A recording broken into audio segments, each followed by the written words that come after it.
Hi friends, welcome back to our channel.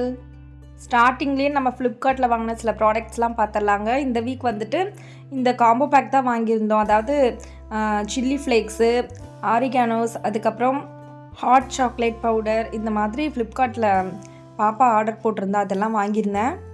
சென்னையிலேருந்து எங்கள் வீட்டுக்காரோடைய தம்பி ஃபேமிலிலாம் வந்திருந்தாங்க. ஸோ அவங்க பையனும் லிங்கேஷும் நல்லா க்ளோஸு. எப்போ வந்தாலுமே நாங்கள் போய் கொஞ்சம் நேரம் விளையாட வச்சுட்டு தான் வருவோம். ஸோ அவங்களுக்கும் நல்லா கொஞ்சம் நேரம் ரிலாக்ஸாக இருப்பாங்க, ஹாப்பியாக என்ஜாய் பண்ணுவாங்க. ஒரு 5 o'clock மாதிரி போனோம். ஒரு 7 o'clockலாம் கிளம்பிட்டோம். அப்படியே ஃபுட் கோர்ட் போயிட்டு அங்கே கொஞ்சம் நேரம் சுற்றி பார்த்துட்டு வரலான்ட்டு. கிருத்திஷ் இவர் தான் அவங்க வீட்டு குட்டி தம்பி. ஸோ எல்லாத்துக்கும் பாய் சொல்லிட்டு கிளம்பிட்டோம். ஆனால் யாரும் தூக்க மட்டும் கூடாது. நாங்கள் முட்டையில் என்ன வாங்கணும்னு உங்ககிட்ட காட்டுறோம் வாங்க. பிரிங்கிள்ஸ், அதுக்கப்புறம் ஃபாக்ஸஸ் பெரி, இது தாங்க வாங்கணும். அதுக்கப்புறம் அவங்க கடை ஃபேமஸ் முட்டை மிட்டாய், அவங்க கடை ஃபேமஸ் சாக்லேட் ஹோம். சேலமில் ஏஎம் ஃபுட் கோர்ட் ஓப்பன் பண்ணியிருந்தாங்கங்க. ஸோ அங்கே போய் கொஞ்சம் நேரம் எல்லாம் சுற்றி பார்த்துட்டு சாப்பிட்டுட்டு வந்தோம். இந்த கடையில் வாங்கினதுலாம் தான் லிங்கேஷ் வந்து ஓப்பன் பண்ணி வீடியோ போட்டுட்டு இருந்தார். இன்றைக்கி நம்ம கேபேஜ் வச்சு ஒரு மஞ்சூரியன் செய்யலாங்க. இந்த வீக் பண்ண ரெசிபீஸ்லாம் இதில் இருக்கும். கேபேஜை நல்லா குட்டி குட்டியாக சாப் பண்ணிக்கோங்க. கூடவே வந்துட்டு ஒரு 4 பச்சை மிளகாய், அதுக்கப்புறம் தேவையான வெங்காயத்தெல்லாம் நல்லா குட்டி குட்டியாக சாப் பண்ணிக்கோங்க. இது எல்லாத்தையும் மிங்கிள் பண்ணிக்கோங்க. இப்போ வந்து கார்ன்ஃப்ளவர் மாவு 1/4 கப் இதில் நான் ஆட் பண்ணியிருக்கேன். நீங்கள் உங்கள் அளவுக்கு தகுந்த மாதிரி ஆட் பண்ணிக்கலாம். கொஞ்சோண்டு மைதா மாவு ஆட் பண்ணியிருக்கேன். இந்த ஸ்டேஜில் கொஞ்சம் இஞ்சி பூண்டு பேஸ்ட்டு, அதுக்கப்புறம் காஷ்மீரி மிளகாய்த்தூள் ஆட் பண்ணியிருக்கேன் ஜஸ்ட் கலருக்காக. கூட வந்துட்டு நம்ம கொஞ்சம் சீரகத்தூள் ஆட் பண்ணிக்கலாம், நல்ல ஜீரணமாகும். கொஞ்சம் வந்து மிளகாத்தூள் ஆட் பண்ணியிருக்கேன். நம்ம வாங்கின பவுடரில் கொஞ்சம் கார்லிக் பவுடர் அதில் ஆட் பண்ணேங்க. நான் இருக்குன்றதுனால ஆட் பண்ணேன், கம்பல்ஷன் கிடையாது. அப்புறம் உப்பு ஆட் பண்ணிக்கலாம். இப்போ லைட்டாக தண்ணி தெளித்து இதெல்லாம் பிசைஞ்சிக்கலாம். தண்ணி லைட்டாக தெளிங்க, பார்த்துட்டு தெளிச்சிக்கலாம். ஒரு கடாயில் ஆயில் ஆட் பண்ணிக்கோங்க. இப்போ நம்ம இதெல்லாம் நல்லா பிசைஞ்சிட்டு ஒரு 10 நிமிஷம் அப்படியே விட்டுடலாம். கொஞ்சம் உப்பு டேஸ்ட் பார்த்துக்கோங்க. இப்போ வந்துட்டு இதை நம்ம குட்டி குட்டியாக இந்த மாதிரி வடை மாதிரி போட்டு எடுக்கலாம், இல்லை ஸ்ப்ளிட் பண்ணி போட்டு எடுக்கலாம். நான் ஃபஸ்ட்டு வடை மாதிரி அப்படியே தட்டி போட்டு எடுத்திருக்கேன். டிஷ்யூஸில் போட்டிங்கன்னா ஓரளவுக்கு அதில் இருக்க ஆயில்ஸ் எல்லாத்துமே அது வந்து அப்சர்வ் பண்ணிக்கும். காலிஃப்ளவர் ஏதாவது இருந்தால் அதில் மஞ்சூரியன் பண்ணலான்னு தான் பார்த்தோம் அன்றைக்கி ஈவினிங்கு. பட் வீட்டில் கேபேஜ் தான் இருந்தது, அதனால் அதில் மஞ்சூரியன் பண்ணிட்டோம். எல்லாத்தையும் பொரித்து எடுத்துட்டாச்சு. இந்த மாதிரி தான், ரொம்பவும் ஃப்ரை பண்ண வேணாங்க, கசப்பேறிடும். பொரிச்சு எடுத்ததெல்லாம் இந்த மாதிரி நான் பிச்சு வச்சுட்டேன். இப்போ அதே கடாயில் இருக்கிற எண்ணெயெல்லாம் ஃபில்ட்ரு பண்ணிட்டு கொஞ்சமாக எண்ணெய் வச்சுட்டு அதே எண்ணெயில் நான் வந்துட்டு வெங்காயம், பச்சை மிளகாய், கொஞ்சம் இதுலேயும் மிளகாத்தூள், உப்பு எல்லாமே போட்டுட்டேன். இதுலேயும் கொஞ்சோண்டு இஞ்சி பூண்டு பேஸ்ட்டு போட்டிருக்கேன். டொமேட்டோ சாஸ் கொஞ்சம் ஆட் பண்ணியிருக்கேன். அதை நல்லா வதக்கி விட்டுட்டு அதில் நம்ம பொரிச்சு வச்சுருக்க கேபேஜ் எல்லாத்தையும் நம்ம இப்போ இதில் ஆட் பண்ணிக்கலாம். உப்பு வந்து நம்ம அதுலேயும் சேர்த்துருக்கோம், இதுலேயும் சேர்த்துருக்கோம். ஸோ அளவாக சேர்த்துக்கோங்க. இதெல்லாம் நல்லா பரட்டி விட்டதுக்கப்புறம் கஸ்தூரி மேத்தி இருந்தால் அதை ஆட் பண்ணிக்கோங்க. அப்புறம் பெப்பர் ஆட் பண்ணிக்கோங்க. 1 ஸ்பூன் கார்ன்ஃப்ளவர் மாவு நான் கரைச்சி வச்சுருக்கேன். இந்த கரைச்சி வச்ச கார்ன்ஃப்ளவர் மாவை இது கொஞ்சம் ஃபைனல் ஸ்டேஜ் வரும்போது இதில் ஆட் பண்ணிக்கோங்க. ஆட் பண்ணிவிட்டு நல்லா பரட்டி விடுங்க. ரொம்ப நேரமும் அடுப்பில் வைக்கக்கூடாது. ஒரு 5 minutes சிம்லேயே வச்சு நல்லா பரட்டி விடுங்க. உங்களுக்கே தெரியும். இந்த ஸ்டேஜில் கொஞ்சோண்டு சுகர் ஆட் பண்ணிவிட்டு மல்லித்தலை ஆட் பண்ணி நல்லா பரட்டி விட்டுட்டு அடுப்பு ஆஃப் பண்ணிடுங்க. அவ்வளோதான் கேபேஜ் மஞ்சூரியன் ரெடி. லிங்கேஷ் வந்து எனக்கு மஞ்சூரியன் வேண்டாமா, ப்ரெட் டோஸ்ட் போட்டு கொடுங்கண்ணா. அப்போவே சரி, வீட்டில் ப்ரெட் இருந்தது, 2 எக்கும் இருந்தது. எக்கை பீட் பண்ணிவிட்டு சுகர் ஆட் பண்ணிவிட்டு அவனுக்கு ப்ரெட் டோஸ்ட்டும் போட்டு கொடுத்தாச்சு. மார்னிங் டைம் மார்க்கெட் போனால் கொஞ்சம் ரேட்டெல்லாம் ரீசனபிளாக இருக்குங்க. ஆனால் மார்னிங் எனக்கு ஸ்கூலுக்கு இவங்களுக்கு ரெடி பண்ணுறதுனால என்னால் போக முடியாது. ஸோ நான் ஈவினிங் தான் வந்து மார்க்கெட் போவேன். ஒரு 4 days ஒன்ஸ் போயிட்டு எனக்கு என்ன தேவையோ, வீட்டில் என்ன இல்லையோ அதை மட்டும் பார்த்து கரெக்டாக வாங்கிட்டு வந்துடுவேன். முள்ளங்கியெல்லாம் வந்துட்டு வீக்லி 2 times ஆகுது சட்னி செஞ்சு கொடுத்துருவேன். ஸோ கம்பல்சரி முள்ளங்கி வாங்குவேன். நம்ம எல்லார் வீட்லேயுமே வந்துட்டு பீன்ஸும் கேரட்டும் எப்போவுமே இருக்கும். அப்போ தான் நம்ம காலையில் ஸ்கூலுக்கு கிளப்புறதுக்கு ஏதோ ஒன்று அவசரத்துக்கு அதை போட்டு செஞ்சு கொடுத்துடலாம்.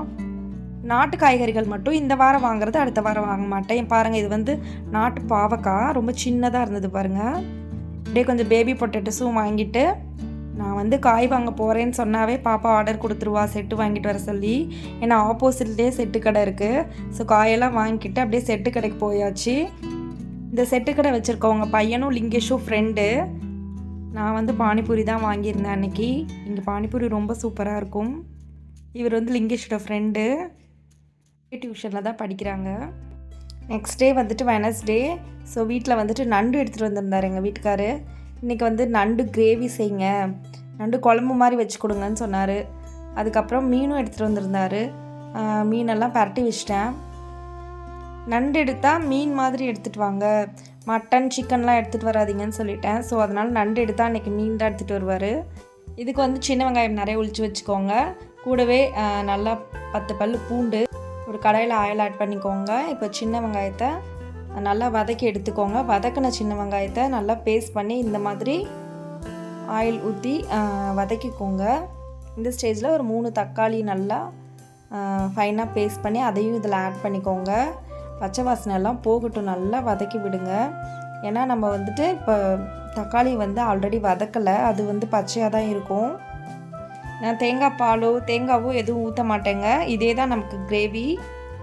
ஸோ இது நல்லா வதங்கி சுருண்டு வரணும். அந்த ஸ்டேஜில் நம்ம வெயிட் பண்ணி அதுக்கப்புறம் தான் நம்ம மசாலாஸ்லாம் ஆட் பண்ண போகிறோம். இப்போ வந்து கொஞ்சம் மஞ்சத்தூள் ஆட் பண்ணிட்டேன். மஞ்சத்தூள் ஆட் பண்ணதுக்கப்புறம் நல்லா பரட்டி விடுங்க.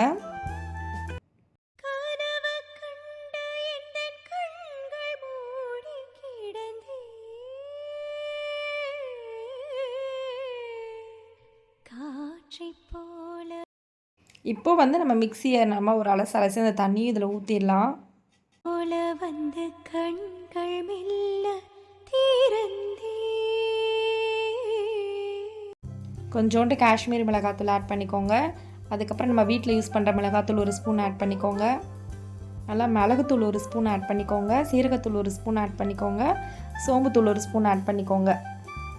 இது கூடவே மல்லித்தூள் 1 ஸ்பூன் ஆட் பண்ணிக்கோங்க. சக்தி கறி மசால் தூள் நான் 1/2 ஸ்பூன் இதில் ஆட் பண்ணியிருக்கேன். இந்த கிரேவிக்கு தேவையான அளவு உப்பு ஆட் பண்ணிக்கோங்க.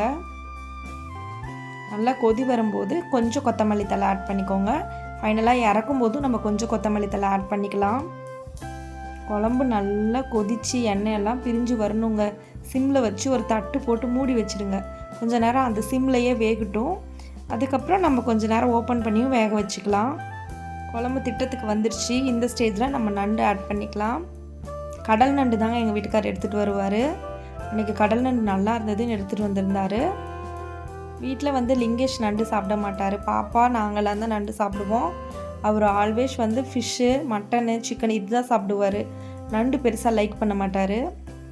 நண்டு நீங்கள் போட்டுட்டு ஒரு 10 நிமிஷம் to 15 நிமிஷத்துக்குள்ளாரே வெந்துருங்க. மீடியம் ஃப்ளேமில் வச்சாவே போதும், டக்குன்னு வெந்துடும். இப்போ நண்டை வந்து நல்லா பரட்டி விடுங்க. நண்டை போட்டதுக்கப்புறமா அந்த மல்லித்தலையை போட்டுட்டு நல்லா சிம்லேயே விட்டுருங்க ஒரு 10 நிமிஷம். நல்லா அதனோட எசன்ஸ்லாம் இறக்கி நண்டு நல்லா இந்த மாதிரி திரண்டு வரும். நம்மளோட நண்டு மசாலா இப்படி தான் இருந்துச்சு அன்றைக்கி. ஃபிஷ்ஷும் இப்படி தான் இருந்தது. சூப்பராக இருந்ததுங்க நண்டு கிரேவி. நீங்களும் ட்ரை பண்ணி பாருங்க. காற்றை என்னை கிள்ளாதிரு பூவே, என்னை தள்ளாதிரு காற்றை என்னை. அன்றைக்கி கொஞ்சோண்டு ஷாப்பிங் வேலை இருந்ததுங்க. ஸோ ஷாப்பிங்லாம் முடிச்சுட்டு எனக்கு சிட்டு கட்டுற வேலை இருந்தது. அந்த வேலையும் முடிச்சுட்டு அப்படியே கொஞ்சம் திங்ஸ் எல்லாம் வாங்கிக்கிட்டு ஸ்நாக்ஸும் வாங்கிக்கிட்டு வீட்டுக்கு வந்துட்டோம். நான் ரெகுலராக லாலாவில் தாங்க ஸ்நாக்ஸ் அதிகமாக வாங்குவேன். வாங்கிட்டு வந்த ஸ்நாக்ஸ்லாம் வீட்டில் ஸ்நாக்ஸ் பாக்ஸ்லேயும் எடுத்து வச்சாச்சு. தனி டப்பாவெல்லாம் போட்டு வைக்க மாட்டேங்க. ஸ்நாக்ஸ் பாக்ஸில் லப்பர் பேண்டும் ஏர்டைட் பண்ணுறதையும் போட்டு வச்சுருவேன். அவங்க சாப்பிட்டுட்டு அந்த பேக்கை வந்துட்டு லப்பர் பேண்ட் போட்டு வச்சுடுவாங்க. இந்த பிஜியன் நைஃப் செட்டு ரொம்ப நாளாக விஷ்லிஸ்ட்லேயே போட்டு வச்சுருந்தாங்க. ஆஃபர் போட்டாங்கன்னா வாங்கிடலான்ட்டு. அன்றைக்கி ஆஃபர் போட்டிருந்தாங்க. 529க்கு போட்டிருந்தாங்க. 1200 வர்த்து வருது. 529க்கு போட்டிருந்தாங்க. உடனே வாங்கிட்டேன். சூப்பராக இருக்குங்க. இந்த பிஜியன் பிராண்ட் நைஃபு செம்மையாக இருக்குங்க. அடுத்த நாள் சண்டே. எனக்கு வீட்டில் எதுவுமே செய்கிறதுக்கு மைண்டே இல்லைங்க. ஒரு மாதிரி இருந்தது. அதனால் எங்கள் வீட்டுக்கார் ஹோட்டல் கூட்டிகிட்டு போயிருந்தார். சேலம் நம்ம வீட்டு விருந்துக்கு தான் கூட்டிகிட்டு வந்திருந்தார். 300 ருப்பீஸ்க்கு நமக்கு வந்து 9 வெரைட்டிஸ் ஆஃப் நான்வெஜ் ஃபுட் கொடுக்குறாங்க. மட்டன் தலைக்கறி, மட்டன் பூட்டி, ரத்த பொரியல், காடை வறுவல், மட்டன் வறுவல், நாட்டுக்கோழி வறுவல், white rice, half boiled egg, இது எல்லாமே கொடுக்குறாங்க. ரொம்ப நல்லா இருந்தது. சாப்பிட்டு வீட்டுக்கும் குழந்தைங்களுக்கு என்ன வேணுமோ அதை மட்டும் கேட்டு கரெக்டாக வாங்கிட்டு வந்துட்டோம். அவங்க ஃபிஷ்ஷும் அதுக்கப்புறம் சிக்கன் லாலிபாப்பும் போதும்னு சொல்லிட்டாங்க. மட்டன் குழம்பு மட்டும் வாங்கிக்கிட்டோம்.